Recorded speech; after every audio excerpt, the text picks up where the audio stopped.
हरिबहादुरजीले नै फिर्ता ल्याइबसेको उपन्यास हरिबहादुर यो नेपालमा वर्ल्ड फेमस भइसकेको उपन्यास हरिबहादुर मूल्य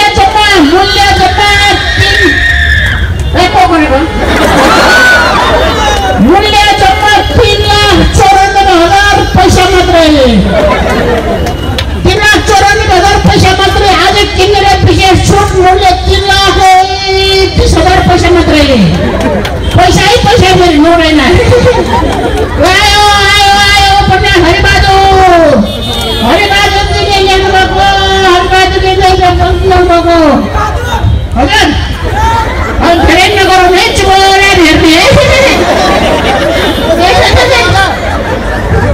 हेर्ने मलाई एउटा कुकुरले लखडा गरेर छोड्ने यो कहाँ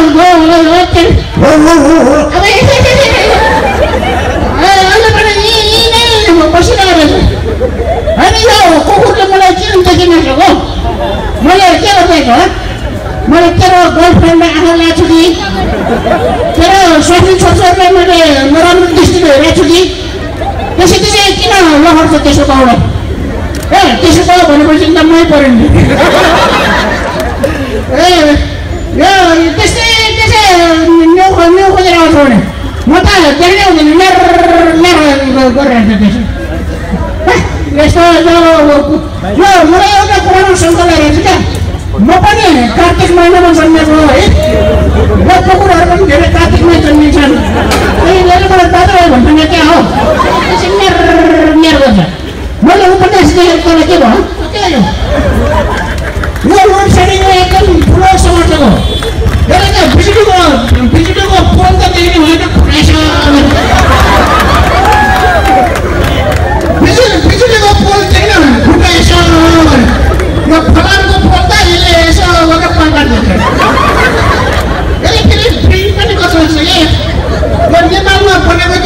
त्यो धेरै स्पिड भएको सिकान्छ जस्तो अनि त्यसले यसो गरेर लठाइ पल्टाइदिन्छ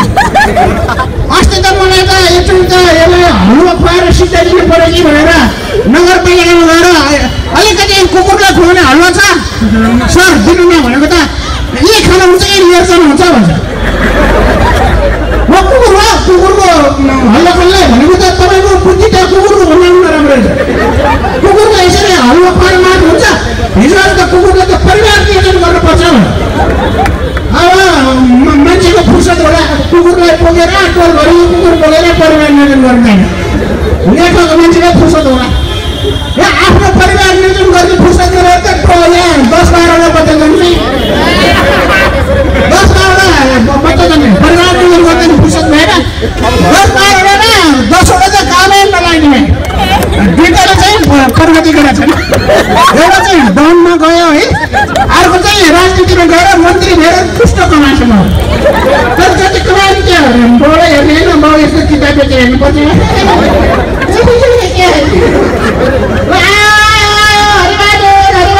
हरिबहादुर फेरि को आयो हरिबहादुरजी नमस्कार किन नमस्कार तपाईँ लेखेको आज दिनमा धरानमा हरिबहादुरजी आउनुभएको छ भनेर मैले चिने पछि नमस्कार छ धरानमा तपाईँको परिचय म पत्रकार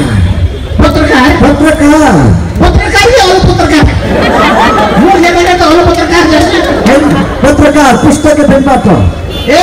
पुस्तक एफएमबाट भनेपछि अर्काको पुस्तक निस्क्यो चाहिँ कुरो चोरेर एफएममा कुरो पढेर अनि पैसा कमाउने होला होइन आजको दिनमा तपाईँले छ नि गलत बुझ्नुभयो हामी लेखकको स्वीकृति लिएर प्रकाशन भएको 2-3 वर्ष पछाडि मात्र अध्ययन गर्छौँ उसले मेरो पनि एउटा अन्तर्कुन्तल वार्ता लिदिनु त्यसो गरेर कसो हो त्यसो ठिकै हो आजको दिनमा धरानवासीले हरिबहादुरजीसँग कुराकानी गरिदिनुहोस् उहाँको राष्ट्रिय अन्तर्राष्ट्रिय स्तरमा चर्चा छ भनेर भने त्यसैले आज तपाईँसँग म अन्तर कुराकानी गर्छु समय छ समय त कति छ समय बढी लिएर अस्ति ब्याङ्कमा राख्नु लागेको है मसँग धेरै समय भयो राखिदिनुहुन्छ भने त अहिले राखिदिन्छु भने ब्याज कति दिने भने दिन्न भने हरिबहादुरजी बाजुजी तपाईँले प्रश्न सोधिरहन्छु आजको दिनमा जनता जान्न चाहन्छन् ए जनता जान्न चाहन्छ रे जनता जान्न चाहन्छ मैले तपाईँले छिने तपाईँ हमला आजको दिनमा छ तपाईँले पुस्तक हरिबहादुर किन लेख्नुभयो स्पष्ट क्लियर कट बताइदिनुहोस् किन हरिबहादुर पुस्तक किन लेख्नु पर्यो किन लेख्नुभयो धनबासीलाई स्पष्ट नघुमाइकन अहिलेसम्म भानुभक्त आचार्यलाई तपाईँले मुना बदल किन लेख्नुभयो भने अहिलेसम्म कसैले सोधेको छ लक्ष्मी प्रसाद देवकोटाले तपाईँले रामायण किन लेख्नुभयो भने अहिलेसम्म कसैले सोधेको छ अनि मलाई किन सोधेको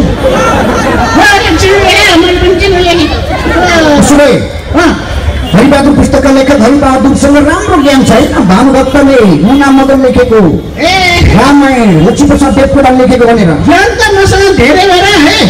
धेरै छोराको धेरै ज्ञान भयो भने भोलिपछि छोराले दुःख पाउला भनेर आमाले चाहिँ नाम चेन्ज गरेर ज्ञानबहादुरबाट हरिबहादुर राखेको उसो भए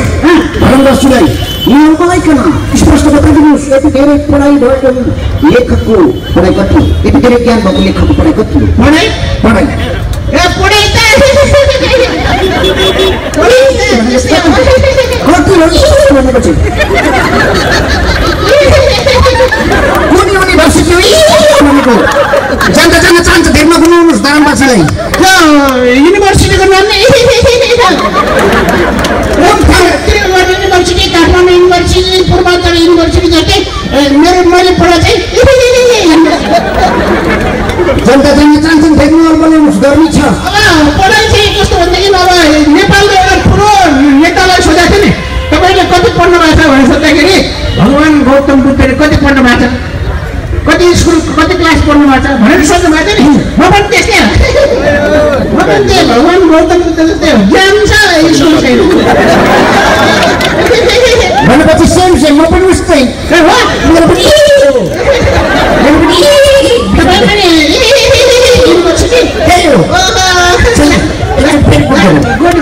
उसो भए हरिबहादुरजी फेरि नर्मलाउनुहोस् तपाईँले स्पष्ट सिधा प्रश्नको सिधा एन्सर दिनुहोस् विद्यालय जानु भएको भएन विद्यालय विद्यालय चाहिँ गएको हो है तर विद्यालयबाट मेरो स्तर मिलेन क्या कसरी मिलेन म जुन स्कुलमा पढ्थेँ है र स्कुलको विद्यार्थीलाई केही पनि नआउने रहेछ शिक्षकलाई केही पनि नआउने रहेछ जे पनि हरिबहादुर यसो भने के हो भनेर मैले सुने हरिबहादुर यसो भने के हो भनेर मैले सुने शिक्षक भएपछि आफूलाई पो थाहा हुन्छ सधैँ मलाई सोध्नुहुन्छ अनि मलाई आएन भने अनि बेन्चमा स्ट्यान्डअप गराएर हातमा लट्ठीले हान्ने एकचोटि त मलाई ए हरिबहादुर पृथ्वीनारायण शाह कहिले जन्मेको भनेर सोधे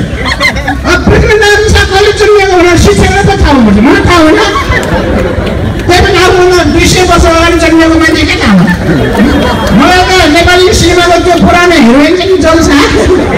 ऊ कहिले जन्मेको भनेर सोध्यो भने म त ठ्याक्कै तिथि तारिक सबै कहिले जन्मेको भन्न सक्नुहुन्छ आज घुम्न मान्छे के चाहिँ केटी मान्छे ए हेर्दाखेरि खुसी छ भने त जल्साको जन्म त्यसो नि हो तिम्रो आन्टी कस्तो हो थाहा भयो हुँदैन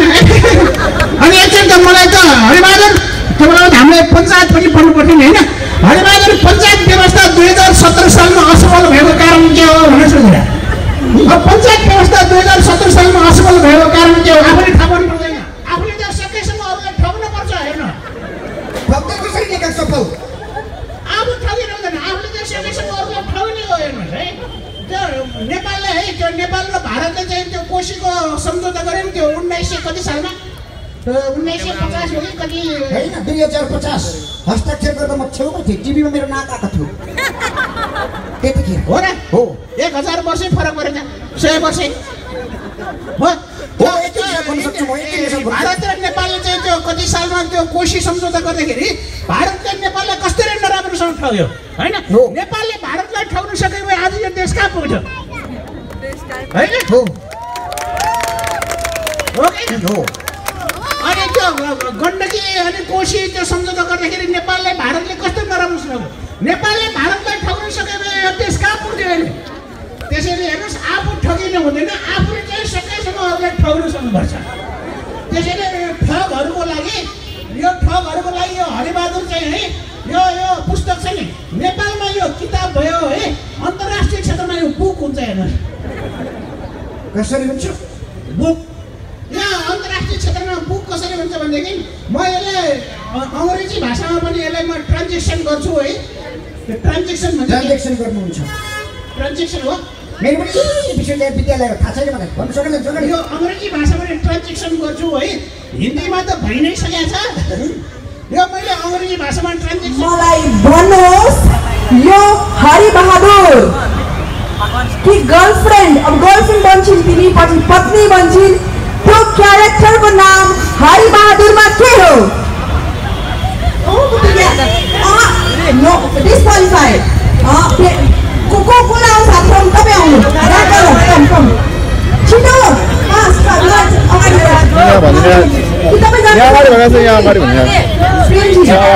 होइन मैले बोलाइसकेँ उहाँ आउँदै हुनुहुन्छ ब्ल्याक टी सर्टमा छिटो प्रेमजी माइक दिनुहोस् प्लिज उहाँलाई आन्सर के हो अलैँची मिल्यो कि मिलेन हजुर अलैँची भने तपाईँ माथि आउनुहोस् तपाईँ म अलैँची दिन्छु भन्नु त म भन्दिनँ म तपाईँलाई काजु किसमिस पनि दिन्न म तपाईँलाई कम फ्रम हियर ब्ल्याक कलरको टी सर्ट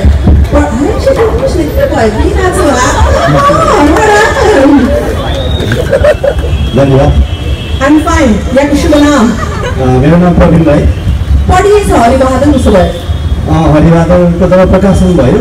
प्रकाशन भएपछि नै मलाई पढाउन लागेको थियो र अनि त्यसपछि किनेर पढेँ कस्तो लाग्यो हरिबहादुर समग्रमा राम्रै छ होइन तर अब उहाँले नही भन्न चाहनुभयो हरिबहादुरमा चाहिँ एउटा पट्याङ होइन दिमाग भएको तर त्यसलाई चाहिँ मिसयुज मात्र गरिरहने खालको क्यारेक्टर भेटाइन्छ थ्याङ्क यू अब श्रीमतीको नाम के अलैँची तपाईँको श्रीमतीको नाम चाहिँ के नि मेरो श्रीमतीको नाम विमला एउटा कुरा कि अघिसम्म भएको थियो होइन म माइक दिएको थिएँ श्रीमतीको नाम के भने माइक पुरा खोजेर विमला कहाँ हुनुहुन्छ विमला घरमै छु तपाईँसँग को आउनु भएको छ को आएको छ त्यो ए भिडियो खिच्दिनु पर्यो विमला भनेको आज पाक्नेवाला छ एनिवे यहाँको शुभ नाम फेरि भन्नुहोस् मेरो नाम प्रवीण राई प्रवीणजी तपाईँलाई हामी एउटा विशेष प्राइज दिन चाहन्छौँ यो नेपाल टेलिकमले दिएको छ हाम्रो स्पोन्सर पनि हो नेपाल टेलिकम कङ्ग्रेचुलेसन्स धन्यवाद यो हरिबहादुर लास्टमा फेरि विमला लास्टमा मेरो राधेसँग पनि सायद thank you Pravinji thanks selfie ल है त यो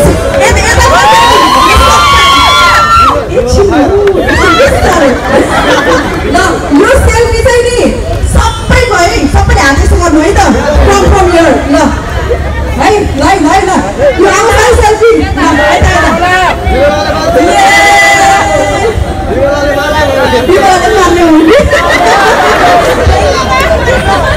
आउनु हुँदैछ उहाँ ब्लू कलरको टी सर्टमा यो धरानको शीतलतामा अघि भयो बस थ्याङ्क यू खै त अलैँची खै वेलकम हरिवंश आचार्य तपाईँको आगमनमा उहाँको लागि जोरदार ताली कति धेरै माया आम्मामा धरान नाचेको त लौ न कहिलेदेखि चिनेको हो धरानलाई कहिलेदेखि चिनेको धरान पनि बच्चै थियो म पनि बच्चै थिएँ धरान पनि भर्खर यत्रो थियो म पनि यत्रो थिएँ सानोमा अनि त्यो बेलादेखि धरानलाई चिनेको धरानलाई धरान त मेरो एकदम मिल्ने साथी हो मैले पत्याएँ हजुर एकदम मिल्ने साथी हो अनि हरिवंश आचार्यको साथी भएको हुनाले भानुभक्त आचार्य पनि राखेको आचार्य जे भए तापनि हरिवंश आचार्य तपाईँको घर आँगनमा यसरी आउनु भएको छ धरानवासीहरू अथवा जहाँबाट पनि तपाईँ आउनु भएको छ यति धेरै मास दाइ साँच्ची सानोदेखिको चिना पर्छ किताब लिएर आइएको छ हरेक दिन देश दौडा गर्दा अनुभव कस्तो यतिखेरको पलमा मैले धेरै ठाउँमा प्रोग्राम गऱ्यौँ, हामीले धेरै ठाउँ प्रोग्राम गऱ्यौँ। यो प्रोग्राम गर्ने सिलसिलामा धरान आउँदाखेरि मलाई बलिदान चलचित्रको याद आयो। बलिदान चलचित्र आजको झन्डै 24 वर्ष अगाडि छायाङ्कन गरेको चलचित्र हो र त्यो चलचित्रको छायाङ्कन गर्दाखेरि म यहाँ धरानमा 1 महिनासम्म बसेको छु र 1 महिनासम्म हामीले यहाँ बसेर माथि भेरेटारमा यो फुस्रेमा धेरै ठाउँमा हामीले सुटिङ गरेको थियौँ र हामी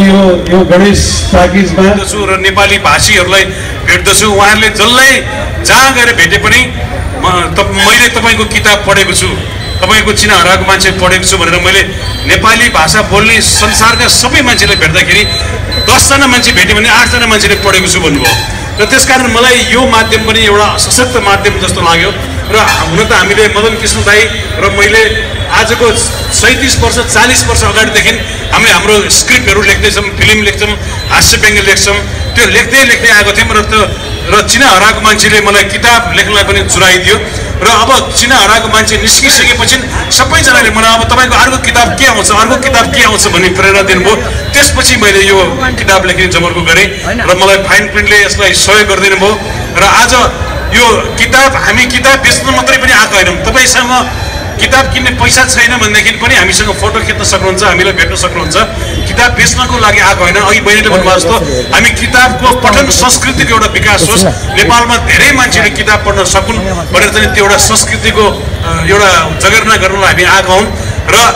हामी यहाँ आउँदाखेरि अब किताबको पनि यात्रा हुँदो रहेछ। किताबलाई पहिले कसैले पनि उत्पादनमूलक चिज ठान्दैन थियो। साहित्य कला भनेको चिज चाहिँ उत्पादनमुखी चिज होइन भन्दै थियो, तर आज आएर कला साहित्य पनि देशको एउटा उत्पादनमुखी कुरा रहेछ भन्ने थाहा भयो र केही